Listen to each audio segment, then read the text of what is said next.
মসজিদেরি পাশে আমায় কবর দিও ভাই। মসজিদেরি পাশে আমায় কবর দিও ভাই। যেন ঘুরে থেকেও মুয়াজ্জিনের আযান শুনতে পাই। মসজিদেরি পাশে আমার কবর দিও ভাই। কবি নজরুলের অনেক কঠিন একটি গান, গজল। আমার পক্ষে সম্ভব হয়নি সঠিকভাবে গাওয়া।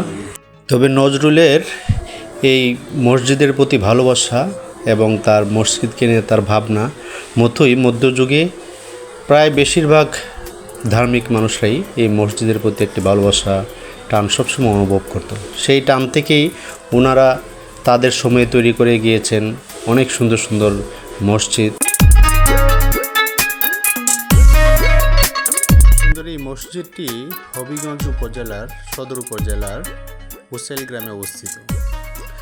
উৎকীর্ণ শিলালিপি থেকে জানা যায় যে 1513 সালে নির্মাণ কাজ সমাপ্ত হওয়া এই মসজিদটি নির্মাণ করেন সুলতান আলাউদ্দিন হোসেন শাহের প্রশাসনিক কর্মকর্তা শাহ মজলিস আমিন।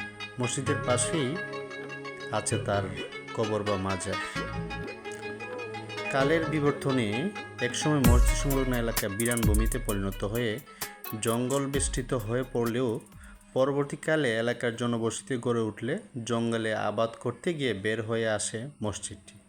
খুবই সুন্দর কারুকাজ শোভিত এই মসজিদটি। মজলিস আমিনের সারা জীবনের সঞ্চয়ে এই মসজিদটি গড়ে ওঠে এখানে। উনি নিজেও এখানে শেষ নিঃশ্বাস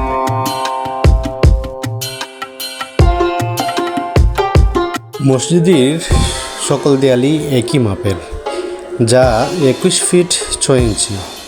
এর সম্মুখভাগের বারান্দাটির প্রস্থ 3 ফুটের সামান্য বেশি। এতে 4টি গম্বুজ রয়েছে। মূল ভবনের উপর একটি বিশাল গম্বুজ এবং বারান্দার উপর রয়েছে 3টি ছোট গম্বুজ। মসজিদটিতে মোট 15টি দরজা ও জানালা রয়েছে, যা পরস্পর সমান আকৃতির প্রায়। পূর্ব, উত্তর, দক্ষিণ এই 3 দিকের দেয়ালের পুরুত্ব প্রায় 5 ফিট এবং পশ্চিমেরটি প্রায় 10 ফিট। এতে মোট 6টি কারুকার্য শোভিত স্তম্ভ আছে, প্রধান কক্ষের 4 কোণে ও বারান্দার 2 কোণে। উপরের ছাদ আর প্রধান প্রাচীরের কার্নিশ বাঁকানোভাবে নির্মিত। মসজিদের দক্ষিণ পাশে একটি বড় দিঘিও রয়েছে।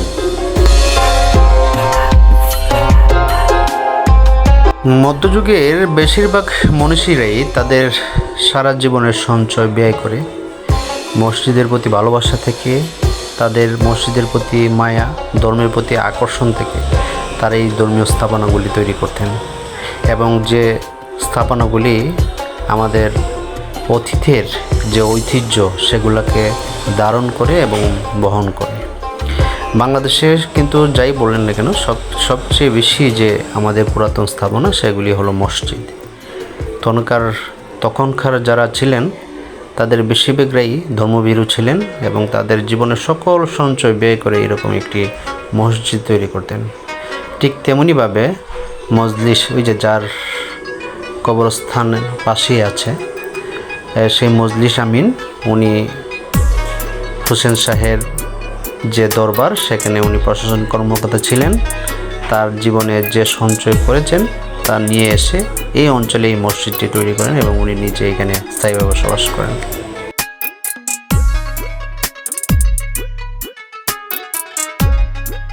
পাশের মিনার থেকে দাঁড়িয়ে উপরের অংশের ছবিটি উঠালাম, ভিডিওটি উঠালাম। এই হলো তার উপরের অংশ, বড় একটি গম্বুজ। তারপর পাশে আছে আরও ছোট ছোট 3টি গম্বুজ। এখানে প্রচুর দর্শনার্থী আসে, বেশিরভাগরাই আসে। এখানে কিছুটা শিরক হয়, কারণ এখানকার মানুষ এসে এটাকে মানত করে এসে এখানে বিভিন্ন ধরনের যে খাবার এগুলোকে মানত করে নিয়ে আসে। এখানে আইসা এই মসজিদকে সালাম করে, যা কোনোভাবেই ইসলামী দৃষ্টিকোণ থেকে যায় না।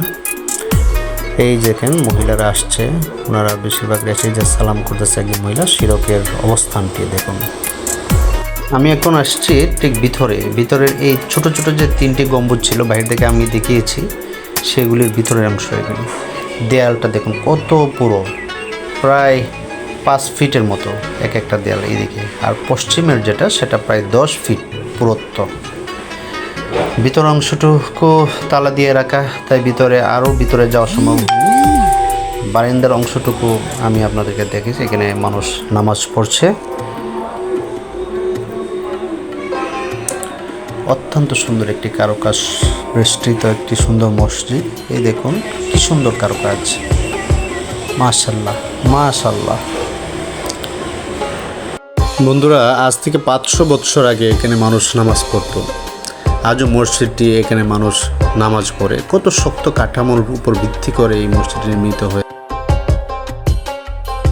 বন্ধুরা, পবিত্র এই মসজিদ সুলতানি আমলের 1498 থেকে 1515 পর্যন্ত এই মসজিদের নির্মাণ কাজ একজন দনকুবের এবং সুলতানি যে প্রশাসন, সেই প্রশাসনের একজন ঊর্ধ্বতন কর্মকর্তা এই অঞ্চলে এই মসজিদটি প্রতিষ্ঠা করেন। এই মসজিদটি নিয়ে সবচেয়ে বড় যে ব্যাপারটি সেটা হলো এই মসজিদকে গায়বী মসজিদ বলা হয়। যদিও এই মসজিদটি দীর্ঘদিন এই মসজিদটি আপনার ঝুপঝাড়ে পরিণত হয় মানুষ শূন্যতার কারণে। এক সময় আমরা জানি অতীতে অনেক সময় বিভিন্ন ধরনের রোগবালাই আসতো, তখন গ্রামই মানুষ মারা যেত। সেই সময়ে এই এলাকায় হয়তো বা কোনো ধরনের রোগবালাই দেখা দিলে এখানকার মানুষগুলি চলে যায় এই অঞ্চল ছেড়ে। পরবর্তীতে মানুষ আবার বৃদ্ধি পাওয়ার সাথে সাথে যখন আসে তখন এই মসজিদটি দেখতে পায়, তখন মানুষ এটাকে গায়বী মসজিদ বলে ধারণা করে। তখন থেকে এটাকে গায়বী মসজিদ নামে পরিচিত।